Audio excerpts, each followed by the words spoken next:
Hi everyone, I am Sonia Mehta, PGT Biology in City Public School, Jalandhar. Today I am starting my YouTube channel. If you enjoy my video, please like, share and subscribe. So without further ado, let's begin. The name of the chapter is Cell, the Unit of Life. Cell, the Unit is a very interesting chapter. So cell is a structural and functional unit of life. Cell was first discovered by Robert Hooke in 1665.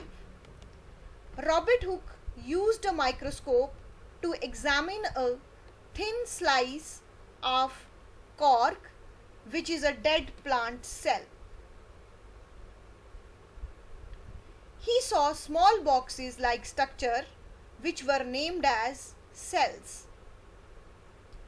Now when cell was discovered, then cell theory was given.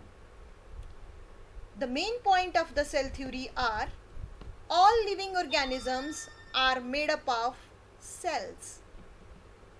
Cells are the structural and functional unit of life. Now how we can say that cell is a structural and functional unit of life? Because cells combine to form tissue, tissues combine to form organs, and organ combine to form organ system. And so many organ systems work together inside the body of the organism. And so many systems work in our body. Therefore, we can say that cell is a structural and functional unit of life. New cells arise from the pre-existing cell. This is a very important point of cell theory. In this, the new cells are always formed from the pre-existing cell, which is also known as de novo. Means that is, cell division is possible only if we have a pre-existing cell. It was given by Rudolf Virchow.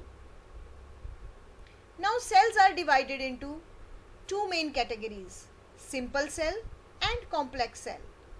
And on the basis of that, we also say that there are some organisms which are unicellular, that is made up of one cell, and multicellulars, that is made up of more than one cell. Now there is another category on the basis of which we can say that the cells are basically of two types, prokaryotes and eukaryote. Now what is a prokaryote? The prokaryote is a first cell. The cells that lack a nuclear membrane or membrane bound organelles are called as prokaryotic cells. The example of the prokaryotic cell is bacteria. Nucleoid is present in place of nucleus. Now here we must know what is nucleoid. So nucleoid is a structure which is without nuclear membrane. In the prokaryotes, the nucleus does not contain nuclear membrane. Therefore, here the nucleus is called as nucleoid. There is a single chromosome in the prokaryotes. This cell is very small in size. And here the diagram of the structure of a bacterial cell. So see, bacterial cell is externally covered by a capsule, and inside that capsule there is present the cell wall, and the cell wall is very rigid structure which also gives shape to the cell and also protect the bacterial cell. Inside the bacterial cell present the cytoplasm. This cytoplasm contain the nucleoid, and other ribosomes are also present for the process of protein synthesis in case of bacteria. Now on the external boundary of the bacteria present the pili, which are helpful during the process of reproduction. There is another long whip-like structure present in the bacteria which is basically called as flagella, and its main function is movement of the bacteria. Now the another category of the cell is a eukaryotes. So for the eukaryotes, the various structures are, they have a nucleus and membrane bound organelles. Now what are the membrane bound organelles? Like chloroplast, mitochondria, endoplasmic reticulum, Golgi bodies, etc. The examples of the eukaryotic cells are protista, fungi, plant cell and animal cells. Eukaryotes are more complex type of cells. This is a diagram of an animal cell. Two main type of eukaryotic cells are plant cell and animal cell. Now this is a diagram of plant cell and this is a diagram of animal cell. Now see the structures. Both the diagrams are visible to you and you can find the difference. Now in case of plant cell, there is a big vacuole which is present inside the cell, and in the animal cell, the vacuole which is very small is present. So in the plant cell, the maximum space is covered by the vacuole, so nucleus is slightly pushes towards the periphery. Periphery means towards the outer side. It has the membrane bound cell organelles like chloroplast, which is present in the plant cell and it is absent in the animal cell. In the similar way, centriole is present in the animal cell and it is absent in the plant cell. Now here there is a structure of the plasma membrane which is present in both plant cell as well as in the animal cell.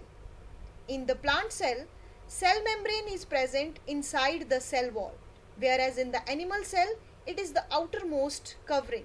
Now here the beautiful picture of the cell membrane, which is made up of some proteins, carbohydrate chains, lipids and some tunnel proteins. Cell membrane is selectively permeable membrane because it allows the entry and exit of only selected molecules. It is a living membrane. It is made up of phospholipid bilayer and protein layer. Now this phospholipid. What is a phospholipid? Phospholipid is made up of glycerol head and fatty acid tail. Head is made up of glycerol and phosphate and are hydrophilic. So head has a love for water. Therefore, it attracts the water towards itself. And tails are made up of fatty acids and they are hydrophobic, that they hate the water. The cell membrane is a fluid.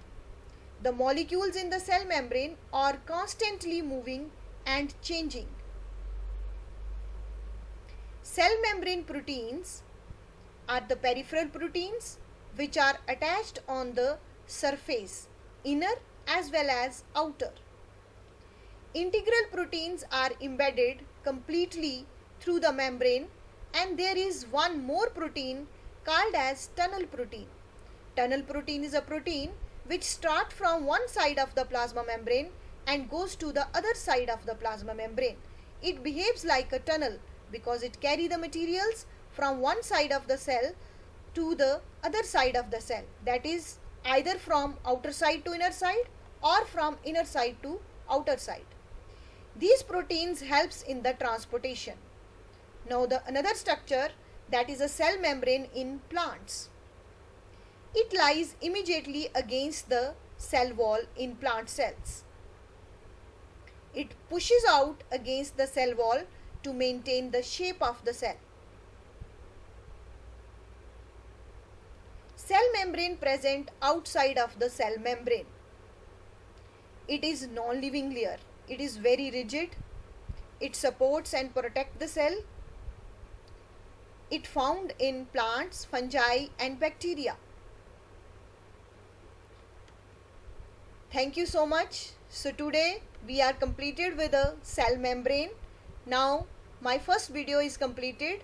We soon come with a new video with another structure of the cell. Thank you.